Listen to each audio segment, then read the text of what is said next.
اور امامہ آپ نے سیدھا کیا، کھڑے ہو گئے، کہا چل بتا دوسرا خیبر کہاں ہوا؟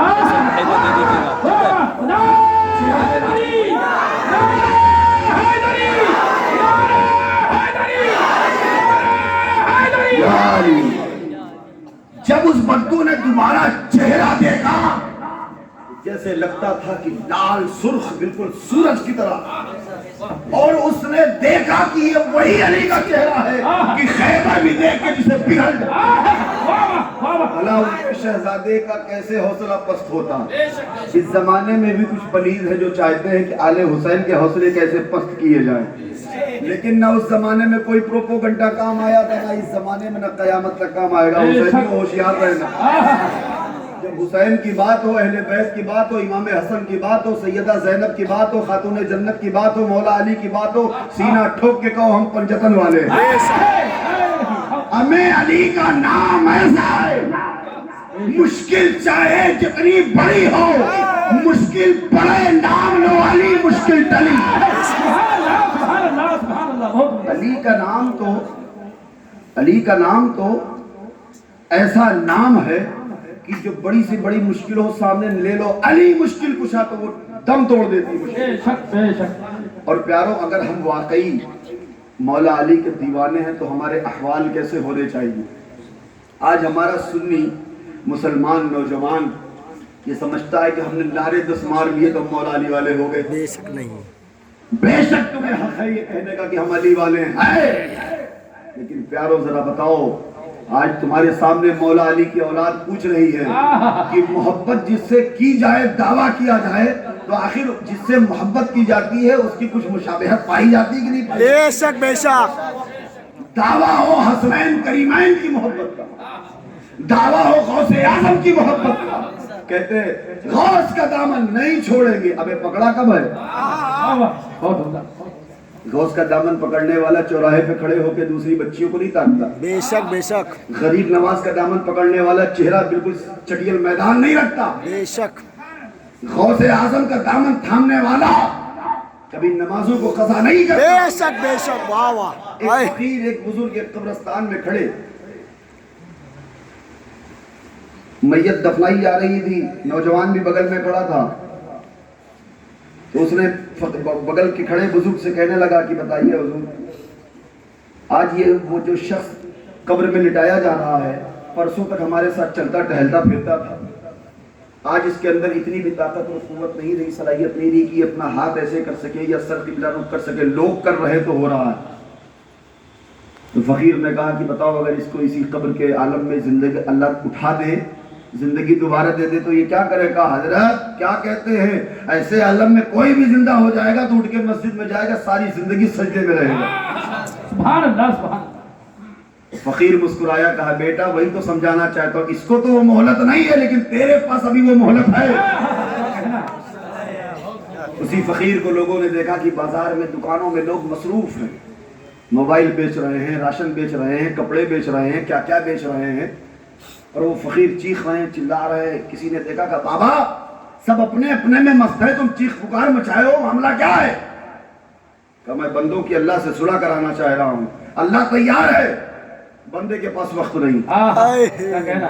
اللہ تو کہہ رہا ہے میرے بندے اگر تو لیا تو میں نے معاف کر دوں گا، لیکن میں بندوں کو سمجھا رہا ہوں، لیکن بندے کہہ رہا ہے ابھی رک جاؤ ذرا اور کیش آ جائے، ذرا 2-4 موبائلیں اور بیچ دے۔ ہوتا تھا جمعے کے دن کسٹمر زیادہ آ گیا تو کہا اچھا آپ کیا کریں، ایک دم خطبے کے ٹائم پہنچتے جب خطبہ ختم ہو رہا ہوتا، کسٹمر سے کیا کریں، نماز اس لیے چھوٹ جاتی ہے کہ حضرت ظہر عصر مغرب کی نہیں پڑھ پاتے، کہے کیوں نہیں پڑھ پاتے بھائی؟ پیشاب لگتا ہے، بھاگ کے جاتے ہو، کر کے آتے ہو، چاہے جتنے کسٹمر کھڑے ہو، بینک جانا ہے جا کے آتے ہو، بچے کو کوچنگ سے لانا، دکان پر کسٹمر کو لڑکوں کے بھروسے چھوڑ کے چلے جاتے ہو، نماز کے لیے بہانہ کیوں؟ بے شک بے شک۔ اس لیے کہ تم نے معاذ اللہ نماز کو غیر ضروری سمجھ رکھا، جب ٹائم ملے گا تب پڑھ لیں گے۔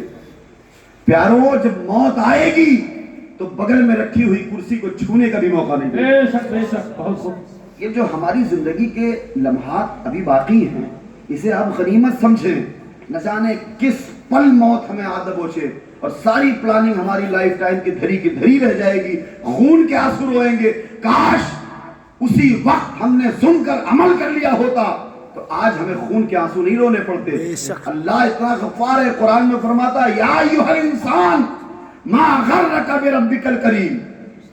او بھولے بھٹکے انسان, آ جا اپنے مالک کی چوکھٹ پہ آ جا, تیرا رب بڑا کریم ہے, بے شک. بخش دے گا تجھے. اس کے باوجود بھی دل میں گھبراہٹ, دل میں درد, دل میں غم, دل میں رونا نہیں آ رہا ہے. بندو فقیر سے لوگوں نے کہا تو حضرت کیوں چلا رہے ہو؟ کہا رب سے بندوں کی صلح کرانا چاہتا ہوں, لیکن رب تیار, بندہ نہیں تیار ہے. خیر بات آئی چلی گئی, لوگ بڑھ گئے. اسی فقیر کو لوگوں نے کچھ مہینوں کے بعد دیکھا قبرستان کے کنارے کھڑے ہو کے مار چیخ رہے ہیں, چلا رہے ہیں. تو کچھ لوگوں نے دیکھا کہ یہ تو وہی فقیر ہے جو بازار میں چلاتا تھا. گئے قریب, کہا حضرت قبرستان میں تو سب مردے لیٹے ہوئے ہیں, آپ کیوں چیخ پکار کر رہے ہیں؟ تو کہا میں بندے کی رب سے صلح کرانا چاہتا ہوں. بندہ تو تیار ہے لیکن رب نہیں تیار ہے. بندہ تیار ہے, بندہ تو رو رہا ہے, گڑگڑا رہا ہے کہ صلح ہو جائے, لیکن رب آج نہیں تیار ہے. منانے کا وقت یہی جسم میں سانسیں رہتے ہوئے ہے پیارے. جب تک پیروں میں جان ہے, آنکھوں میں روشنی ہے, زبانوں میں بولی ہے, ذہن میں سمجھ ہے, اپنے رب کو راضی کر لو. خدا کی عزت کی قسم, آج ہم لوگ صاحب مزار کی اس محفل میں ان کے آستانے پہ بیٹھے ہیں. یہ جلوے کیا ہمارے آپ کے ہو سکتے ہیں؟ قبرستان کے کس کونے میں جگہ ملے گی اور نیک اولاد ہوئی تو شب برات فاتحہ پڑھ لے گی, ورنہ جنگل جھاڑیوں میں چھپ جاؤ گے, پتہ نہیں چلے گا نشانی کہاں تھی قبر کی. بے شک. کون اولاد ہے جو روز جا کے اپنے باپ کی قبر پہ قرآن پڑھتی ہو؟ کوئی نہیں. ہمیں جاہل تو جاہل ہے, آج کے عالم کے پاس بھی وقت نہیں کہ وہ روز جا کے اپنے والدین کی قبر پہ پڑھے. آپ کس سے توقع رکھتے ہیں کہ آپ کی قبر میں فائدہ پہنچائے گا؟ یہی زندگی ہے پیاروں. یاد رکھنا جوانوں, یہ نہ سوچنا کہ ابھی تو وقت ہے, بوڑھے بوڑھے لوگ توبہ کریں, ہم تو آگے جا کے توبہ کر لیں گے. ہو سکتا ہے آپ بڑھاپے تک پہنچے ہی نہیں. بے شک. بے شک. بہت سے بچوں کو دیکھا کہ جوانی تک نہیں پہنچے, کیوں؟ بچپن میں مر گئے. اور بہت سے جوانوں کو دیکھا ہوگا جو بڑھاپے تک نہیں پہنچے, کیوں؟ چونکہ جوانی میں مر گئے. تو موت کا کوئی, یہ موت کے لیے عمر فکس نہیں ہے, وقت فکس ہے. اللہ تبارک و تعالیٰ نے جو وقت لکھا ہے, جس عمر میں لکھا اسی میں آپ کا انتقال ہو جائے گا. اس سے پہلے ہم اور آپ کم از کم اپنے علماء سے, اپنے پیران اعظام سے بارہا سنتے ہیں. پیارو, آج سن کر دل کی تختی پہ لکھ کے لے جائیے. آپ کو بہت مشقت نہیں کرنا. اگر آپ یہ سوچتے ہیں کہ حضرت میں چاہتا ہوں کہ میں نیک بن جاؤں لیکن نہیں بن سکتا, آپ اپنی زندگی کے معمول میں ایک ایسا پریکٹیکل اسٹارٹ کیجئے کہ روز رات کو آپ ایک صفحہ کاغذ اپنے ٹیبل پر رکھ کے سوئیے, اور صبح اٹھیے اس پہ لکھ دیجئے کہ آج مجھے یہ کام جو میں کرتا تھا روز, کل تک جو میں یہ کام کرتا تھا اس میں سے ایک کٹ کر دیجئے کہ آج سے یہ کام نہیں کروں گا. مثال کے طور پہ فالتو گفتگو کٹ کر دیجئے, عادت بنائیے کہ فالتو گفتگو نہیں کروں گا, بہت ساری برائیوں سے بچیں. ہاں بے جب شک. بندہ فری ہوتا ہے, فالتو ہوتا ہے, تو اسی میں بات کسی سے کرتا ہے تو گالی گلوچ, بری باتیں, فحش باتیں, تمام طریقے کی جھوٹی قسمیں کھاتا ہے, جھوٹ بولتا ہے.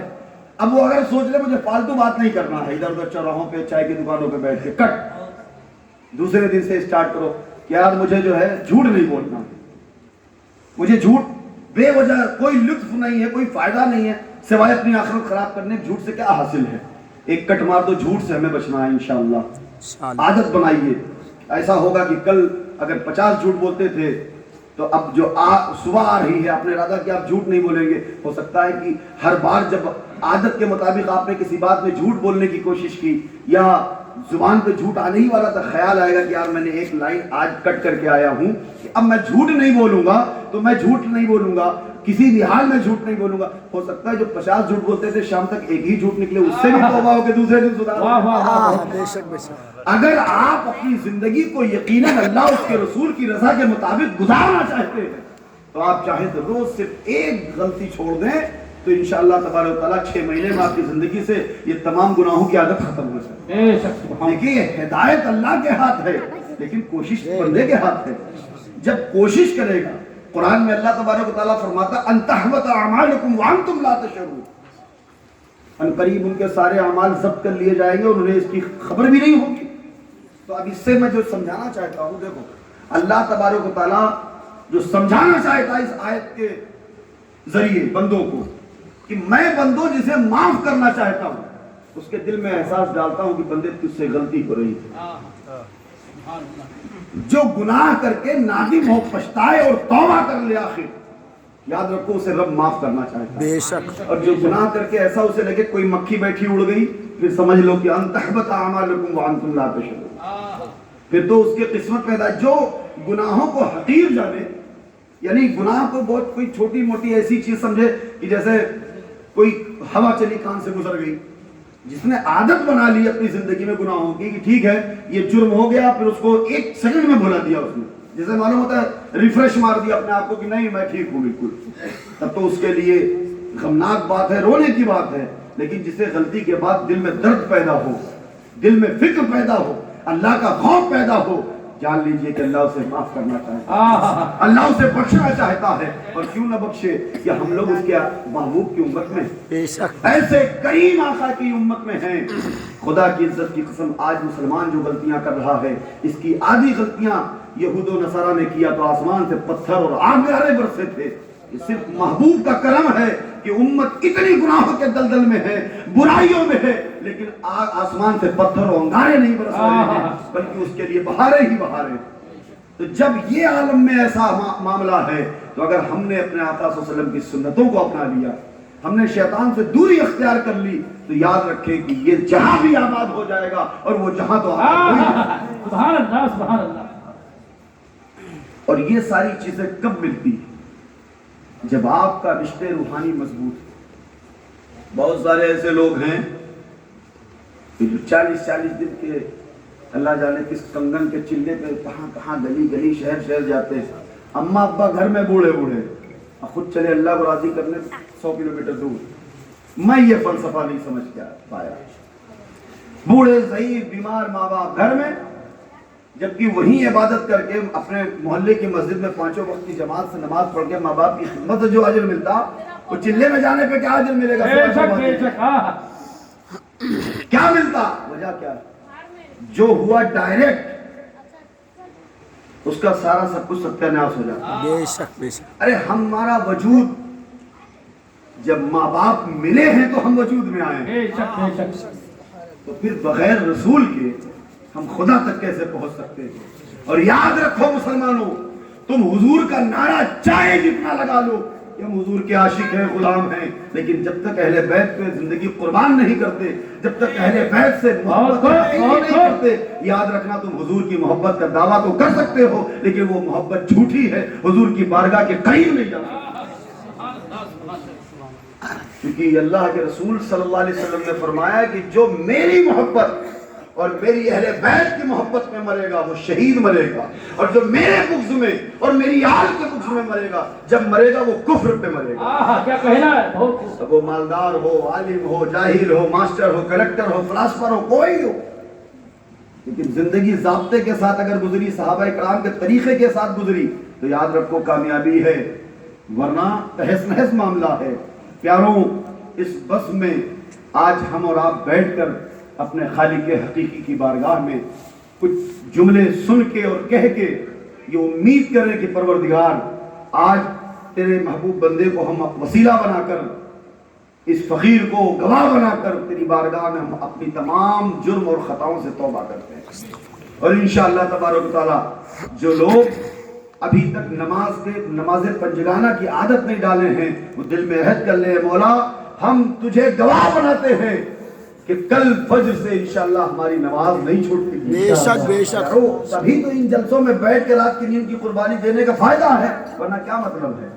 ہم لوگ تو یوٹیوب پہ بھی نظر آتے ہیں مسٹر گوگل تو آپ کو لائیو بھی دکھا دیتے ہیں آپ اس پہ بھی دیکھ سکتے ہیں لیکن اتنی دور سے میں چل کے آیا ہوں اتنی مشقت سے یہ محفل بنائی سجائی گئی ہے اسی لیے نا کچھ تم کہو کچھ ہم کہیں کچھ تم سنو کچھ ہم کہیں تب بات بنے گی نا. تو میرے پیاروں ایمان کو جوش دیجیے یہ سوچ کر اس فکر کے ساتھ پتہ نہیں کل کے دن کی زندگی ہماری اپنی ہو نہ ہو کل کا غروب ہونے والا سورج پتہ نہیں ہم دیکھ پائیں نہ دیکھ پائیں کل طلوع ہونے والا سورج ہم دیکھ پائیں نہ دیکھ پائیں. آج ہم اپنے کمرے میں سو رہے ہیں کل اپنے بیوی بچوں کو صبح اٹھ کے دیکھ پائیں نہ دیکھ پائیں. پیاروں زندگی کے لمحات کو غنیمت جانیں اور اپنی آخرت کی تیاری کریں.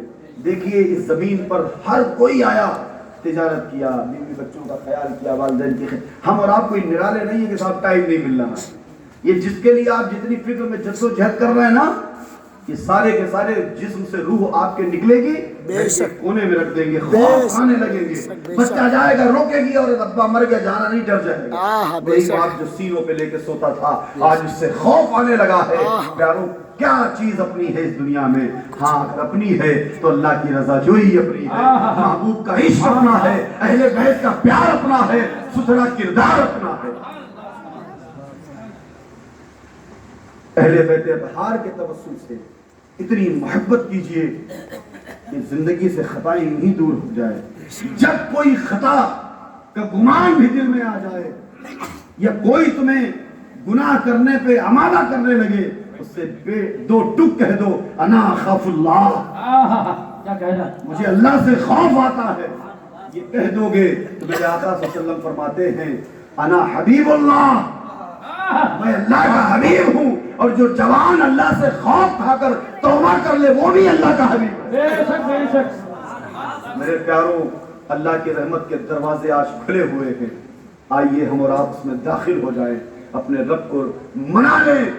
آج پوری دنیا میں مسلمان ظلم و بربریت کا جو شکار ہے, پیاروں صرف ہماری خستہ حالی, زبوں حالی, ہماری خطائیں.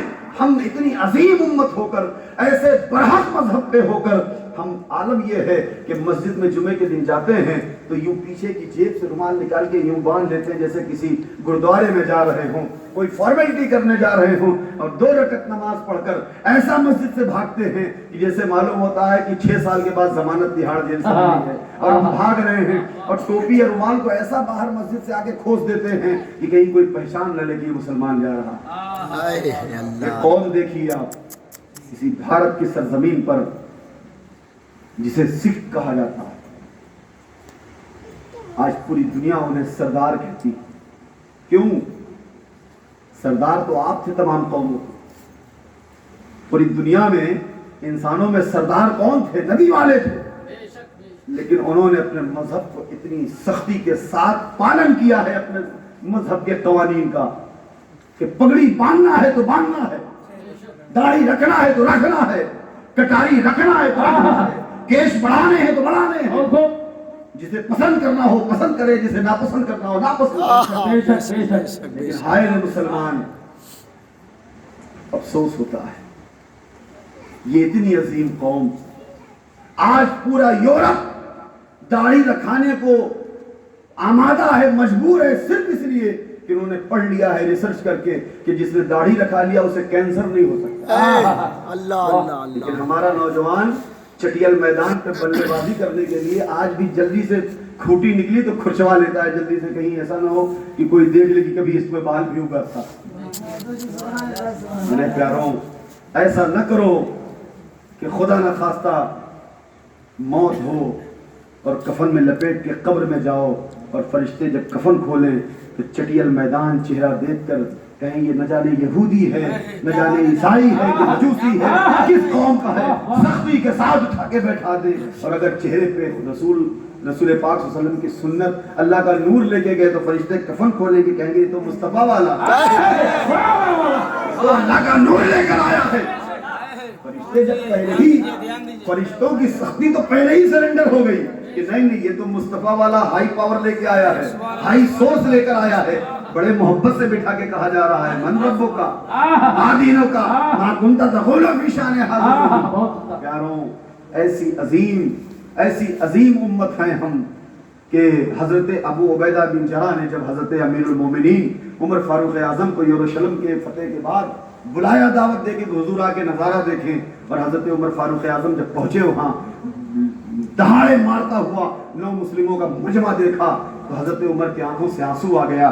ابو عبیدہ کا باہ پکڑی اور کنارے لے جا کے رونے لگے. کہا ابو عبیدہ ہم تو وہی تھے جو نہ جانے کیسے کیسے پتھر اور مٹی کے بتوں اور خداؤں کے, جھوٹے خداؤں کے سامنے سجدہ ریزی کرتے تھے. میرے آقا آئے ہمیں خدا سے ملا دیا, مالک حقیقی سے ملا دیا. ارے یہ عمر تو وہ عمر ہے کہ جس سے میرے باپ نے عالم جوانی میں 5 اونٹیں دی کہ ایک قطار میں کھڑا کر, مجھ سے نہیں ہو پائی.